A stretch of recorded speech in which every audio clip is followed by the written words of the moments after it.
Bienvenidos a una nueva inmersión.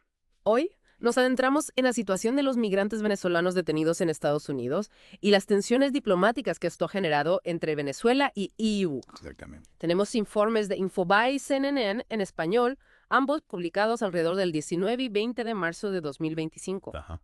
Y bueno, nuestra misión es entender los puntos clave, las motivaciones de los actores principales y analizar las consecuencias de estas Por acciones. supuesto. Y lo que llama la atención de inmediato es la rapidez con la que se intensificaron las tensiones. Sí. El detonante, al parecer, fue el traslado de migrantes venezolanos a El Salvador, un tercer país. Esto plantea interrogantes sobre la legalidad, los derechos humanos y la dinámica política detrás de todo esto. Totalmente. Vamos a desglosarlo. El punto de partida fue la deportación de 238 migrantes venezolanos desde Estados Unidos a una prisión en El Salvador. Sí, Esto provocó, como era de esperar, una fuerte reacción en Caracas. claro. La respuesta de Maduro fue contundente. Llamó a la deportación un vulgar secuestro, comparando la situación con un campo de concentración. Incluso hizo un llamado al presidente Bukele de El Salvador, instándolo a no ser cómplice. Y la reacción desde Washington no se hizo esperar. El secretario de Estado, Marco Rubio, adoptó una postura firme diciendo que Venezuela tiene que aceptar a sus ciudadanos deportados y que esto no es negociable. Y aquí es donde se complica, porque Rubio vincula a estos migrantes con la organización criminal Tren de Aragua. Es crucial entender cómo AEUU utiliza la sombra del Tren de Aragua para justificar sus acciones. Claro. Aunque en esos informes no hay pruebas públicas que respalden una conexión directa con los 238 migrantes deportados. Exactamente. La negación de Maduro, a pesar de reconocer que el grupo existió en el pasado, busca desviar la responsabilidad. Sí. Maduro niega cualquier vínculo actual con el Tren de Aragua, Sí, afirma que es historia y ya no opera en Venezuela. aunque reconoce que existió antes. Pero va más allá, acusando a los expresidentes de Colombia, Iván Duque, y de Chile, Sebastián Piñera, de facilitar la salida de miembros del Tren de Aragua y darles refugio. Esto plantea una pregunta clave. ¿Cuál de las dos narrativas es la verdadera? EU acusa a Venezuela de vínculos con una organización criminal y usa esto para deportar a un tercer país. Sí. Mientras Maduro niega la existencia actual del grupo y acusa a otros líderes de permitir su expansión. La falta de pruebas por parte de EU añade incertidumbre a sus afirmaciones. Y aquí entra la presión de Estados Unidos. Claro. Tras el traslado a El Salvador, el Departamento de Estado advirtió que si Venezuela no aceptaba más vuelos de repatriación, habría sanciones nuevas, severas y progresivas. Una amenaza directa con implicaciones económicas para Venezuela. Totalmente. Y si lo vemos en un contexto más amplio, EU está utilizando la presión económica para forzar a Venezuela a actuar como ellos quieren en este tema migratorio. La rapidez con la que se emitió la advertencia sugiere una estrategia deliberada por parte de Washington. Y parece que la presión funcionó. Sí.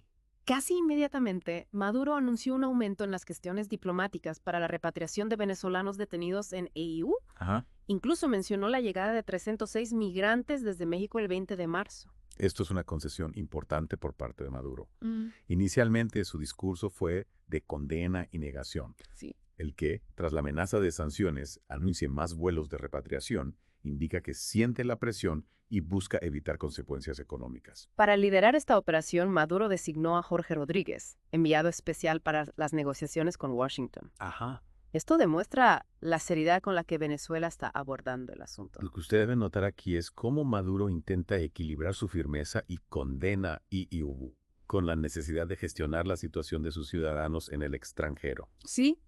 y evitar más sanciones que podrían dañar aún más la economía venezolana. La designación de Jorge Rodríguez subraya esta estrategia. Entonces, tenemos narrativas opuestas. EU insiste en que Venezuela debe recibir a sus ciudadanos y los vincula a una organización criminal. Exactamente. Venezuela denuncia violaciones de derechos humanos, habla de un secuestro y niega la existencia actual del Tren de Aragua, pero al mismo tiempo acepta aumentar los vuelos de repatriación. Sí. Y en medio de todo esto está El Salvador, involucrado de una manera peculiar. La participación de El Salvador añade complejidad.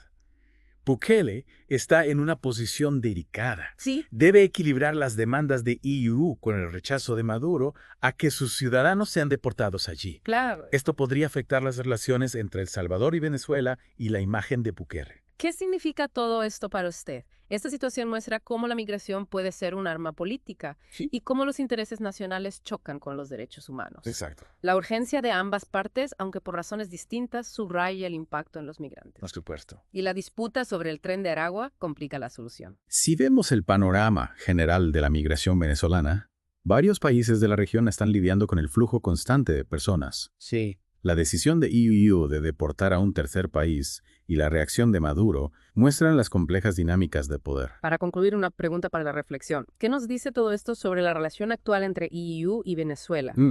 Y más importante, ¿cuáles serán las consecuencias para los migrantes venezolanos que buscan refugio o regresar a casa? Es una situación cambiante con muchas aristas. Cómo se resuelva este episodio podría sentar precedentes para futuras crisis migratorias y para la evolución de las relaciones diplomáticas en la región. Si le ha parecido reveladora esta inmersión y quiere estar al tanto de los acontecimientos globales, suscríbase a nuestro canal de YouTube, el Podcast Noticiero. Hasta la próxima.